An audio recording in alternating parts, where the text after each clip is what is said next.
news here as we finish out the RJ Young show. Jamie Pollard, athletic director at Iowa State, issued a fan letter of sorts, or I should say a letter to fans, where in this letter he outlines that he fully expects Iowa State football to begin on time, September 5th at Jack Trice Stadium, where he's going to limit attendance to 50% capacity, or about 30,000 fans, to meet with the current guidelines established by state and local officials, and goes into basically saying we're going to have 22,000 season tickets available, and you have ways of renewing those, but also gives about 8,000 seats to be filled, with any given game. And seeing as, Oklahoma gets to travel there, I'm sure that they expect to meet a demand there. I also thought it was interesting that the only fans who have the opportunity to be in the stadium this fall are those who renewed their season tickets and their required Cyclone Club donation as of June 12th, 2020. So this is also their way of trying to create demand, right? By, inspiring a limited supply. But it is the latest athletic director and official to give us good news in the way that we want it, which is that we're going to get football, and we're going to get football on time. Having governors come out and say that we're going to get football, I think, is the biggest part of this, because not to get into a civics class here, but travel between the states is a constitutional right. So like this idea that people had about, you can't leave the state, or the federal government's that was never going to play in the first place, right? One, because Constitution, and two, because we're all rebels. That's what we do. That's how this country was founded. That said, you still needed your governors to go along with this stuff so that you could let the folks at the university level, presidents, athletic directors, coaches, figure out how they're going to do it, because until you get a go ahead from them, it doesn't matter. So Governor Greg Abbott in Texas coming out saying, I expect to have football, and I expect to have football on time, is a big deal. They're in phase 2 of their reopening, which is 25% capacity at most restaurants and venues that have, large capacities that can hold. So with Iowa State coming out in this, and by the way, Iowa's governor was way out in front going, get back to work. And we had Iowa Hawkeyes and Kurt Ferentz saying, we're going to try to get our kids back on campus in June. And this was like a couple of weeks before most people were in agreement that they should probably try to get their kids back on campus as soon as they can. Now, how you get the kids back on campus is going to be interesting. And I say that to say this. I understand the belief that the numbers are going down, and in some places they actually are. I also need to acknowledge that the thing can get out of control at any moment if people are not taking it seriously. And that's really what I worry about, is the person is rational, is passionate, is empathetic, and is reasonable.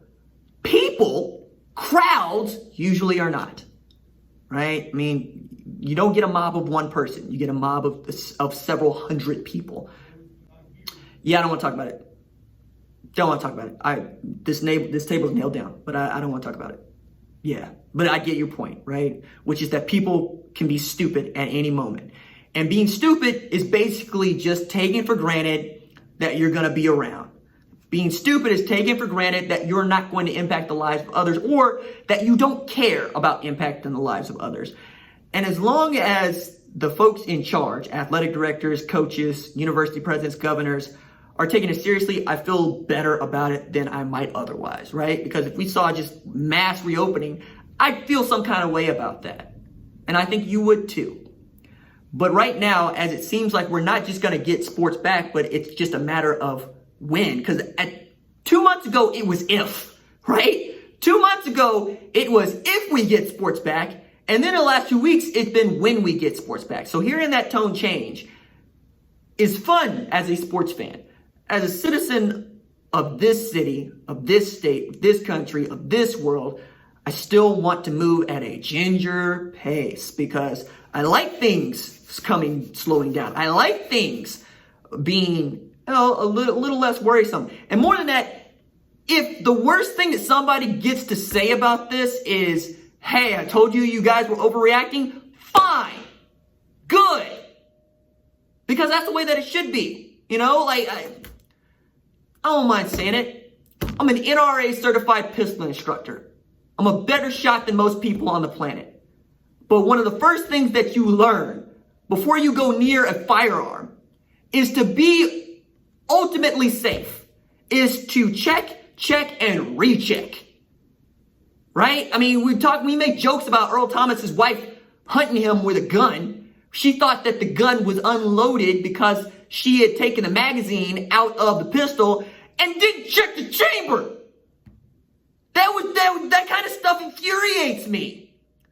You know, like, and that's what I'm talking about, right? I understand there are lots of people in this world that do take the extra step, that are cautious, that do respect space, and that do respect safety measures put in place.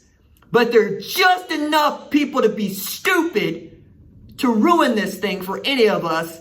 And that's really what Mayberry was going to bring up, and a thing I didn't want to discuss, because I wanted to hurt those people. It's like, yo, man, like, come on. It hasn't touched you yet. But 100,000 people, it's not regular. It's not a thing. So understanding that Jamie Pollard put out this letter and that he put stipulations in place for how you can secure your tickets, but also that he said because we're not going to go over this 50% capacity makes me feel good, right? Even if we stop there.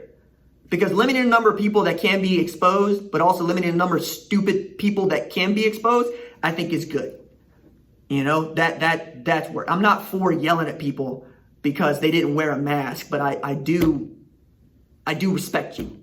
That's why I am wearing a mask, right? So like I'm not gonna be the dude retweeting these videos of people yelling at folks in the grocery store because they don't have masks, because I think that's stupid and idiotic.